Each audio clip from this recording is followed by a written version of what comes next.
नमस्कार, मी न्यू आधार फाउंडेशन अध्यक्ष. धारावीकरांना 350चे एरियात शासन देत आहे, पण इतरत्र मुंबईमध्ये जर पाहताल तुम्ही तर केवळ 300 स्क्वेअर फीटाचं घर देण्यात येत आहे. धारावीकरांना 350 स्क्वेअर फीटाचं घर तर मुंबईकरांना 300 स्क्वेअर फीटाचं का? हा विषय घेऊन माननीय मुख्यमंत्री त्याचबरोबर गृहनिर्माण मंत्री यांच्याबरोबर पत्रव्यवहार न्यू आधार फाउंडेशनने केलेला आहे. धारावीकरांनी 350 घराची मागणी फेटाळत 500 घराची मागणी केलेली आहे. जर धारावीकर 500 घराची मागणी करतात तर इतरत्र मुंबईमध्ये 500 स्क्वेअर फीटाचं घर का नको?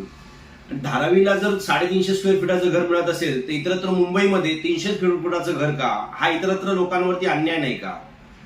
तर सगळ्या झोपडपट्टी धारकांनी एकत्र येऊन या विषयावरती मागणी करण्याची गरज आहे. केवळ धारावीच नाही तर इतरत्र मुंबईमध्ये पण 350 स्क्वेअर फीटाचं घर तात्काळ देण्यात यावं अशी मागणी आम्ही शासनाकडे करत आहोत. आणि त्यासाठी राजकीय नेते, आमदार, खासदार यांच्या भेटी घेऊन ह्या मागणीला पाठिंबा मिळावा, त्याचबरोबर झोपडपट्टी धारकांना न्याय मिळावा यासाठी आम्ही प्रयत्न करत आहोत. तर त्यामुळे किमान 500 स्क्वेअर फीटाचं घर जर दिलं तर मुंबईमधला भूमिपुत्र जो आहे तो हद्दपार होण्यापासून वाचेल.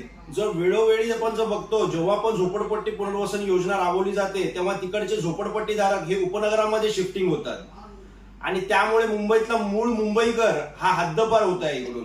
तर त्यासाठी शासनाने झोपडपट्टी धारकांना मुंबईमधल्या इतर 300 नाही तर किमान 500 स्क्वेअर फीटाचं घर दिलं पाहिजे अशी मागणी घेऊन आम्ही शासनाकडे विनंत्या करतोय. त्याचसाठी न्यू आधार फाउंडेशनने पुढाकार घेतलेला आहे.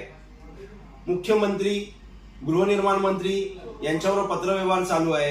राजकीय नेते, आमदार, खासदार यांच्या पाठिंब्यासाठी आम्ही मागण्या करत आहोत. सर्व झोपडपट्टी धारकांनी एकत्र येऊन जर या विषयाला उठाव दिला तर नक्कीच शासनाला धारावीप्रमाणे किमान तात्काळ 350चा एरिया इतरत्र मुंबईमध्ये आणि त्याचबरोबर ज्या प्रकारे धारावीमध्ये मागणी केली जाते किमान 500 स्क्वेअर फीटाचं घर मिळालं पाहिजे, तसंच मुंबईमध्ये पण इतरत्र पण सर्व झोपडपट्टी धारकांना 500 स्क्वेअर फीटाचं घर हे मिळालंच पाहिजे.